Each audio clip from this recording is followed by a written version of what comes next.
আর দুদিন তারপরেই আমি চলে যাব আমার শ্বশুর বাড়িতে, আমার বরকে ছেড়ে অনেক দূরে, আবারও একা একা।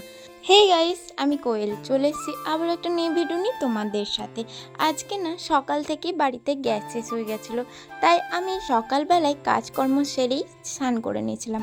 অন্যদিন না আমি বাসি কাপড়টা ছেড়ে রান্না করি, তারপরে স্নান করি। আর যেহেতু গ্যাস ছিল না তাই আগেই স্নান করে নিয়েছি। আর জলও চলে এসেছিলো, তাই এদিকে জলটা ভরে নিচ্ছিলাম। জলটা ভরার পর আমি আসলাম একটু বাইরে। এই দেখো আমার এই দুটো ননদিদের সঙ্গে গল্প করতে। এরা কিন্তু আমার ননদের বান্ধবী, তো সেই কারণে আমি একটু ওদের সাথে গল্প করছিলাম। তারপরেই মনে পড়লো যে আমি যাব দুদিন পরে বাড়ি, তো সেই কারণে আমি আমার ব্যাগটাকে গুছিয়ে নিই। তো তার জন্য আমি ব্যাগের ভেতরে যা ছিল সেই সব কিছু বার করছিলাম, কারণ এই ভেবেছিলাম যে এই ব্যাগ দুটোকে কাচবো, তো সেই কারণে সব কিছু বার করছিলাম। তারপরে বার করে ভাবলাম যে কাচার দরকার নেই, একবারে বাড়িতে গিয়ে তারপরে কাচবো, একবারে সব কিছু গুছিয়ে নিই। মানে আমি তো যাবো শ্বশুর বাড়ি, সেই কারণে।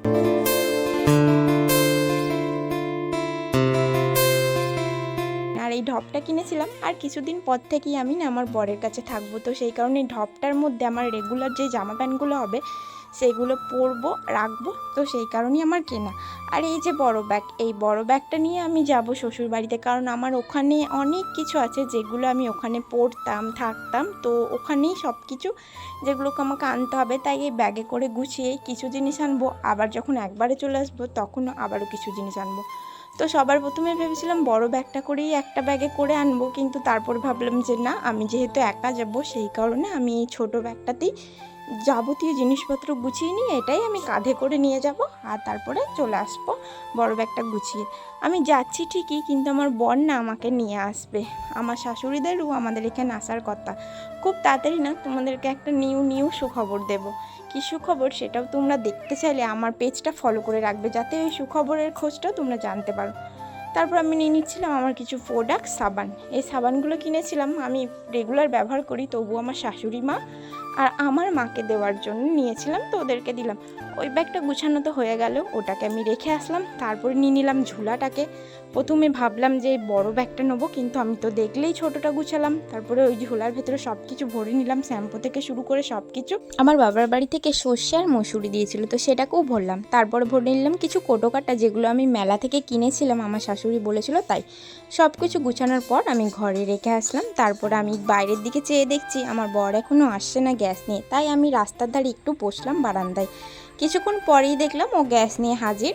ওর মুখটা দেখো, এই রোদ গরমে ও গ্যাসটাকে চাগিয়ে এনেছে। ওর তো খুব কষ্ট হয়ে গেছে, তোমাদের সাথে আর কি শেয়ার করবো। ও তো এরকম ভারী জিনিস কিছু চাগাই নাই, প্রথমবার গ্যাস এনেছে, তো একটু হাঁপিয়ে গেছে, কষ্ট হয়ে গেছে খুব। না এনা জল খাও, একটু জলটা এনে দিক, এনা একটু জল খাও।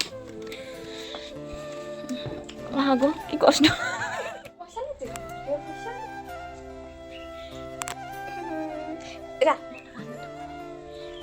রান্নাটা কর, খিদে পেয়েছে। কি রান্নাটা কর, খিদে পেয়েছে। তুমি করো তো আজকে রান্না, করো না গো। ও সোনা, একটু রান্না করো। চলো রান্না করি, টাটা, আবার পরে দেখা হবে। ওর সাথে তো একটু ইয়ার্কি মজা করলাম, তারপর ওকে দিয়ে দিলাম খেতে। আগের দিনে রান্না করেছিলাম সেই ভাত কিছুটা ছিল, তো ও বললো ওটাকেই দিয়ে দিতে, তাই ও চানাচুর এনেছিল আর ওই ভাতটাই ওকে দিয়ে দিলাম। তারপর আমাকে বললো একটু পেঁয়াজ কেটে দাও। ওকে মানে ঠিকভাবে বসিয়ে দিলেও ঠিকভাবে বসে না, জানো তো। ভিডিও করতে গেলে একটু বিরক্ত করবেই, একটু মানে সুন্দর করে সাজিয়ে দিলেও আবার সেই মানে যেমন তেমন হয়ে যাবে, তোমাদের আর কি বলবো।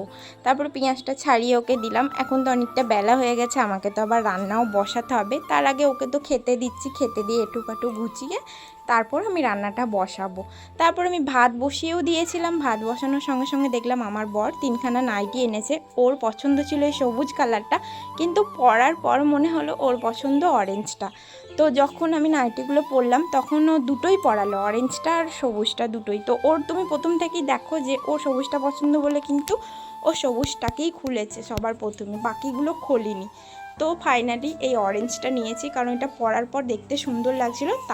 তার জন্যে নেওয়া। তারপরে এইদিকে দেখো আমার তরকারিও হচ্ছে, ফুটে গেছে তরকারিটা নামিয়ে আমার আর কোনো কাজ নেই, কারণ আজকে সকাল সকাল স্নান হয়ে গেছে, শুধু ঘর দুয়ারটা একটু মুছবো। ঘর দুয়ার মোছার পর এই দেখো এইদিকে আমার চারিদিকে সমস্ত কাজ হয়ে গেছে, ঘরের সমস্ত কিছু পরিষ্কার করে নিয়েছি। বর তো এখন গেছে একটু ক্লাবে আড্ডা মারতে, ও বেশিরভাগ টাইমে ক্লাবেই থাকে, কারণ আমি রান্নাবান্না করে বিরক্ত হব, তো সেই কারণে। এদিকে আজকে রান্না করেছিলাম ভাত, বেগুন আলুর তরকারি, আর সাথে ছিল আজকে ডিমের বড়া করে একটু ঝোল করেছিলাম, এই যে ডিমের বড়া করে ঝোল। তারপর চলে গেছিলাম ঘরে, শুয়েছিলাম। কিছুক্ষণ পর এসে দেখি আমার মহারাজ চলে এসেছে, স্নান তো করছে না, ও বকতে শুরু করলে আর থামে না। কাজে গেলে তো মানে কাজে যাই, তারপর বাড়িতে থাকলে বকে বকে মাথা খেয়ে নেয়, তো স্নান করার জন্য একটু জোর করছিলাম। আমি তো শেষমেশ ওখানে বসলাম যে তুমি স্নান করে চলো, অনেকটা বেলা হয়ে গেছে, এমনিতেই তো আজকে গ্যাস ছিল না, রাঁধতে দেরি হয়ে গেছে, তারপরে আবার তুমি স্নান করতেও দেরি করছো।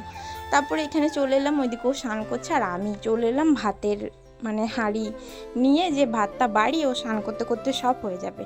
আমি এদিকে স্নান করছি আর ওকে জোর করছি, দেখো মুখটা দেখো, মানে আমার মুখটা দেখো, আমি রেগে রেগেই ওকে এককালীন জোর করছি, কারণ ও কিছুতেই স্নানটা করে উঠছে না। আর এদিকে প্রায় 3-4 বাজতে চললো, কিছুতেই চান করছে না। তোমাদেরকে কি বলবো, মানে কিছু কিছু টাইমে আমার এত রাগ ধরে যায়, কি আর বলবো বলো। তোমরা এখনো পর্যন্ত যারা আমাকে সাপোর্ট করনি, ফলো করনি, একটু ফলো করে দিও প্লিজ, একটু পাশে থেকে দেখো, আমি তোমাদের পাশে থাকবো। তারপর দেখো এদিকে একটু আমাকে একটু ভালোবেসে খাই দিচ্ছে, এদিকে কিন্তু আমাকে খুব ভালোবাসে, তোমরা হয়তো ভিডিও দেখলেই বুঝতে পারো। যাই হোক, ভিডিওটাকে এখানেই স্টপ করছি। ভিডিওটা কেমন লাগলো কমেন্টে জানিও। দেখা হচ্ছে আবারও নিউ ভিডিওর সাথে খুব তাড়াতাড়ি, ততদিন ভালো থেকো, সুস্থ থেকো, টাটা।